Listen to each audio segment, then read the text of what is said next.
भारतीय दर्शन की गहराई में जब हम एथीज्म की कॉन्सेप्ट को समझने की कोशिश करते हैं तो दो महान परंपराएं हमारे सामने आती हैं, सांख्य और बौद्ध दर्शन। लेकिन यहाँ एक दिलचस्प बात है, जबकि दोनों ही ट्रेडिशंस अपने मेटाफिजिकल फ्रेमवर्क में एथीस्टिक हैं, सांख्य फिलॉसफी डिवाइन की अंडरस्टैंडिंग में कहीं ज्यादा नुआंस्ड और प्रोफाउंड अप्रोच रखती है। बौद्ध दर्शन की सिंपलिस्टिक एथीज्म के मुकाबले में सांख्य एक ऐसी गहराई प्रस्तुत करती है जो हमारे रियलिटी के परसेप्शन को कंप्लीटली ट्रांसफॉर्म कर देती है। महान फिलोसोफर डॉक्टर राधाकृष्णन ने अपनी क्लासिक वर्क इंडियन फिलॉसफी में 1923 में एक बहुत ही सिग्निफिकेंट ऑब्जर्वेशन किया था। उन्होंने रिवील किया कि बुद्धिज्म के नोबल ट्रूथ्स एक्चुअली सांख्य के ओरिजिनल विजडम के एकोस थे। ये बात बहुत इंपॉर्टेंट है क्योंकि ये सजेस्ट करती है कि सांख्य की फिलोसॉफिकल प्रेसिडेंस थी।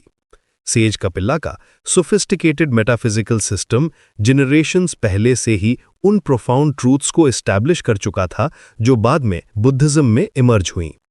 सांख्य का ड्यूलिस्टिक फ्रेमवर्क पुरुषा यानी कॉन्शियसनेस और प्रकृति यानी नेचर रियलिटी की एक कॉम्प्रिहेंसिव अंडरस्टैंडिंग प्रदान करता है बिना किसी क्रिएटर डीटी के। ये सिस्टम एथीस्टिक होते हुए भी डीपली एक्सपीरियंशियल है। पुरुषा को पैसिव एंजॉयर माना जाता है जबकि प्रकृति एक्टिव प्रिंसिपल है, जो ये दिखाता है कि इंटेलिजेंट प्रिंसिपल खुद को अनकॉन्शियस वर्ल्ड में ट्रांसफॉर्म नहीं कर सकता। इसलिए सांख्य में कॉन्शियसनेस को लाइट की तरह डिस्क्राइब किया गया है जो माइंड के मटीरियल कॉन्फ़िगरेशंस को इल्यूमिनेट करती है। अब अगर हम बुद्धिज्म के कोर डॉक्ट्रिन्स को देखें, अनत्ता, अनिच्छा और दुक्खा, तो ये परमानेंट सोल या क्रिएटर गॉड को रिजेक्ट करते हैं। अनत्ता का मतलब है नो सेल्फ, अनिच्छा इम्परमानेंस और दुक्खा सफरिंग।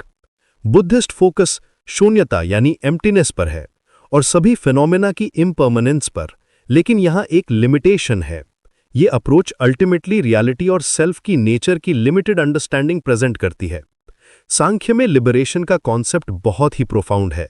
ये सिर्फ सफरिंग से फ्रीडम नहीं है, बल्कि कॉन्शियसनेस और मटीरियलिटी के बीच का अल्टीमेट डिस्क्रिमिनेशन है। मोक्ष का मतलब है प्रकृति और पुरुष के डिफरेंस को जानना। ये डेप्थ ऑफ इनसाइट कहीं ज्यादा ट्रांसेंडेंट है compared to later Buddhist interpretations जो मेनली सफरिंग से फ्रीडम पर फोकस करते हैं। अब यहाँ एक फैसिनेटिंग ट्विस्ट आता है।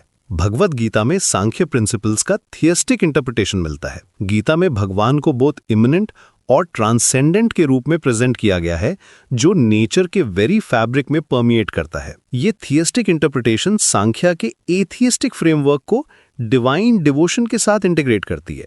प्रशांत, ये बात समझना इंपॉर्टेंट है कि ये करप्शन नहीं है ओरिजिनल सिस्टम का, बल्कि भारतीय वर्ल्ड व्यू की प्रोफाउंड अंडरस्टैंडिंग है। लेकिन वेस्टर्न स्कॉलर्स की अप्रोच में एक सीरियस प्रॉब्लम है। वे सिलेक्टिवली बुद्धिस्ट आइडियाज को अप्रोप्रिएट करते हैं अपने सेक्युलर वर्ल्ड व्यूज को प्रमोट करने के लिए, जबकि सांख्या की डेप्थ और थियस्टिक इंटरप्रिटेशंस को डिसमिस कर देते हैं। ये उनके कल्चरल और आइडियोलॉजिकल बायसेस को रिवील करता है। वे गीता के थियस्टिक इंटरप्रिटेशन को करप्शन मानते हैं, जबकि एक्चुअली ये भारतीय फिलोसॉफिकल ट्रेडिशन की कॉम्प्लेक्सिटी और डेप्थ को रिप्रेजेंट करता है। टाइम के एंशिएंट स्क्रोल से पता चलता है कि कपिला ने अपने सोफिस्टिकेटेड मेटाफिजिक्स के थ्रू उन प्रोफाउंड ट्रूथ्स को एस्टैब्लिश किया था जो बुद्धिज्म के इमर्ज होने से जनरेशंस पहले की बात है।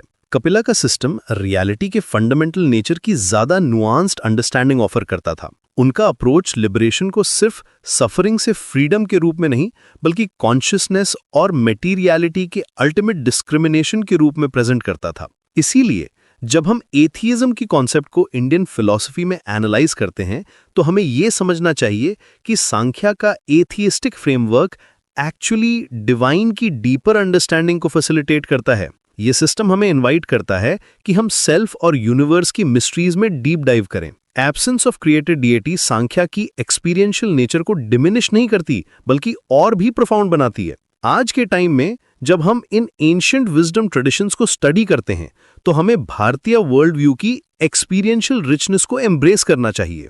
सांख्य की प्रोफाउंड इनसाइट्स हमें रियलिटी के नेचर को समझने में हेल्प करती हैं, जो बुद्धिस्ट इंटरप्रिटेशंस की लिमिटेशन से कहीं ज्यादा कॉम्प्रिहेंसिव हैं। ये ट्रेडिशन हमें दिखाती है कि एथियज्म और डिवाइन अंडरस्टैंडिंग एक साथ कैसे एग्जिस्ट कर सकते हैं, क्रिएटिंग अ फिलोसॉफिकल फ्रेमवर्क जो बोथ रैशनल और डीपली स्पिरिचुअल है।